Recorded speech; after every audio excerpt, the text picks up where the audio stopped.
Welcome to our channel Decode Data. This is part 2 of book summary Rich Dad Poor Dad. If you haven't watched part 1, the link is there in description. Before we get started, there is an opportunity for you to get mentioned and narrate the next book summary for our channel. Comment below the book you would like to narrate or contact us. So now let's get started with chapter 6. The rich invent money. The author develops the concept of self-doubt. He says that each person is born with talent, but that talent is suppressed because of self-doubt and fear. He remarks that it's not necessarily the educated, smart people who get ahead, but bold and adventurous. People never get ahead financially even if they have plenty of money because they have opportunities that they fail to tap. He stresses, most of them just sit around waiting for opportunity to happen. The author's idea is that people create luck. They should not wait around for it. He says it's the same with money. It has to be created.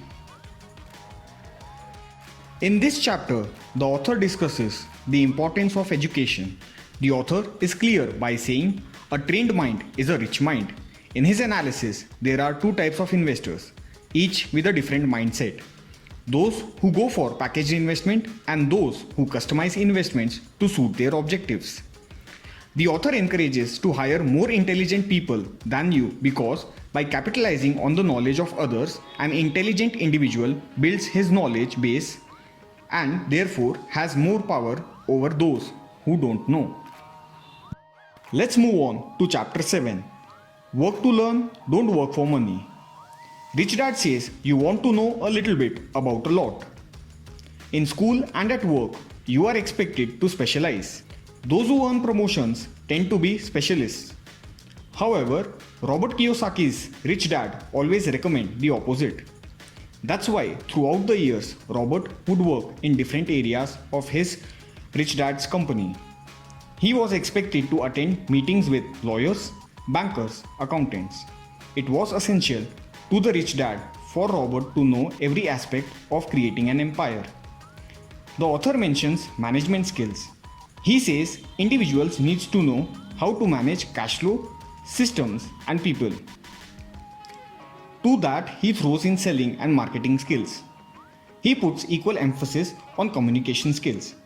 He says there are many people who have the scientific bent and hence have a powerhouse of knowledge, but they fail miserably in communications.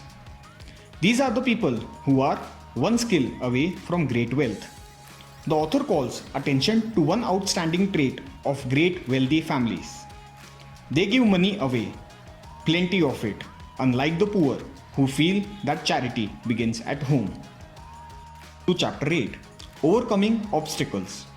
The primary difference between a rich person and a poor person is how they manage fear. There are 5 core reasons why even the financially literate don't become financially independent. These are fear, cynicism, laziness, bad habits, and arrogance.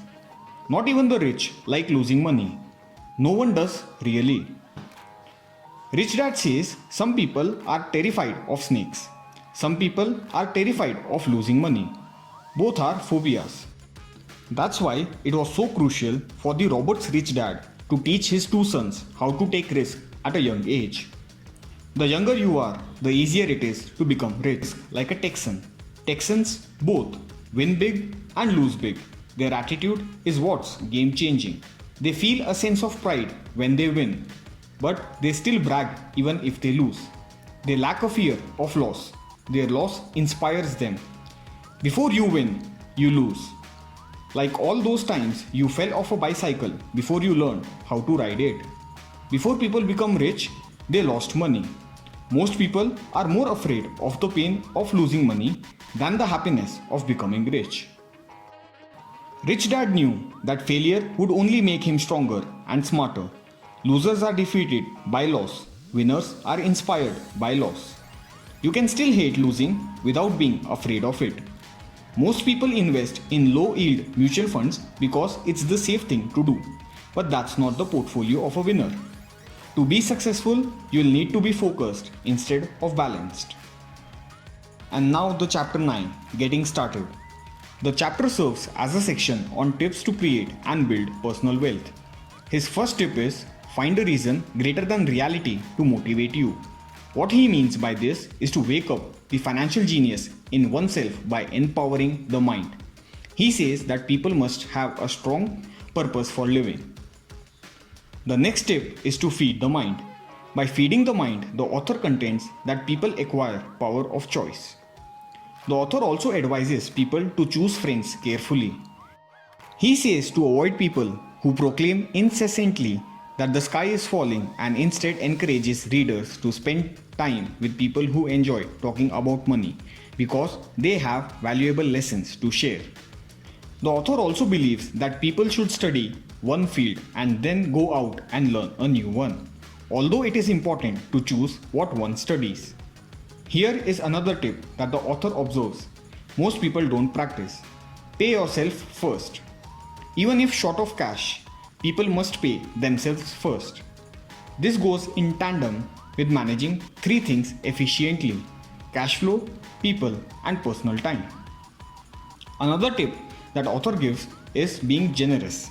He thinks it makes a lot of sense to pay one's broker well as he's an ally and your eyes and ears to the market. The author suggests having heroes. They are indispensable in life because they not only inspire, they also make it seem so easy. They stimulate the human mind into thinking, if they can do it, why can't I? Teach and you shall receive is another tip that the author shares. His words are eloquent concerning this idea. There are powers in this world that are much smarter than we are. You can get there on your own, but it's easier with the help of the powers that be. All you need to be is generous with what you have, and the powers will be generous with you. And the last chapter, chapter 10. Still want more? Here are some to-dos. Stop doing what you are doing. If it's not working, try something new. Look for new ideas. Read how-to books with formulas on topics you want to learn more about. Read The 16% Solution by Joel Moskowitz. Find someone who has done what you want to do. Find the expert who has done something you want to do and pick their brain so you can learn from them. Take classes, read and attend seminars. Many classes are free or low cost. Search the internet for them so you can absorb more knowledge. Think big. If your business is buying something in bulk, call some friends up to see if they are looking for that as well. Then you can negotiate deals for having a large bulk purchase so you can get the best deal on what you are buying. Learn from history. All the big companies on the stock exchange started out as small companies. Action always beat inaction. Act now. I hope you enjoyed the video. Like, share and subscribe the channel and hit the bell icon for latest updates.